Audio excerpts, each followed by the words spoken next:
come dicevo, alcuni di voi già conoscono questo libro, già hanno letto di che cosa? Di questa storia diversa. Innanzitutto voglio fare una premessa: non ho scritto il libro sulla Campania perché sono casertano, sarebbe stato troppo banale e semplice, oppure avrei fatto un normale saggio da dare all'università oppure in qualche biblioteca della mia zona e sarebbe finita lì. No,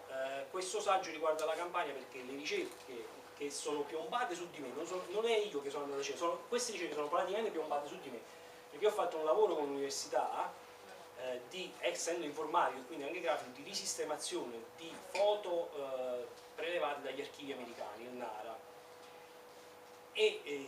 come dire, è balenato agli occhi immediatamente il fatto che si racconta sempre una storia fatta di statisti, quindi di politici, di generali,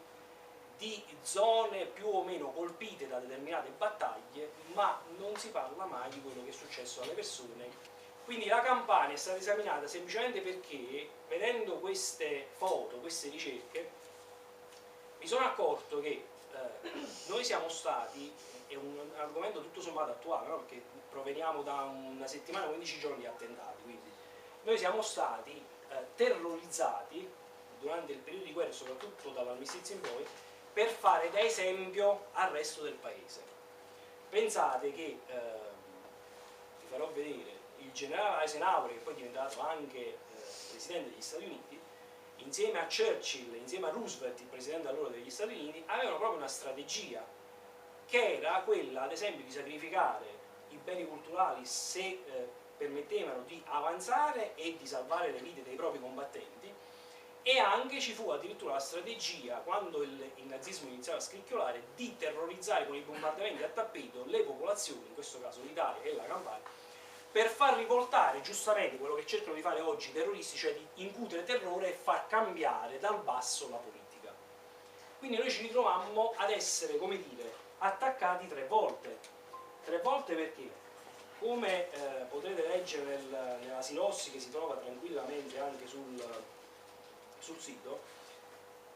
Napoli era diventato un trampolino strategico importantissimo per il Mediterraneo, perché era il porto imperiale per eccellenza del basso Mediterraneo. E sebbene noi abbiamo perso, e va ricordato, purtroppo più di 20.000 civili inermi, quindi innocenti, abbiamo subito 3 attacchi. Il primo, quello degli inglesi, che ovviamente iniziavano a fare la guerra contro di noi, giustamente. Il secondo, le gravissime ritorsioni naziste che vi farò vedere, sono state fatte appositamente alle espressioni culturali di Napoli per colpire la cultura campana e di conseguenza la cultura nazionale, perché noi eravamo dei traditori. E poi gli alleati, quando sono venuti qui, noi li chiamiamo liberatori, ma almeno per buona parte della guerra e del dopoguerra sono stati occupanti, non sono stati liberatori. E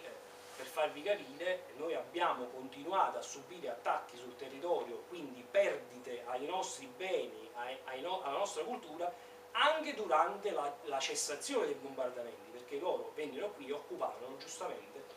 perché dovevano stare comodi, le regge, le biblioteche, le università, i monasteri. E ovviamente immaginate delle truppe che magari vengono prese anche spesso e volentieri dal basso, da poveri persone che si ritrovano catapultate lì a fare la guerra, non sanno nemmeno perché, e ovviamente avevano, come dire, poco rispetto dei luoghi in cui stavano. In più, per fare la guerra spesso i vertici incutono, come dire, odio nelle proprie truppe nei confronti del nemico, e quindi lo sfregio ci sta, purtroppo nella guerra c'è.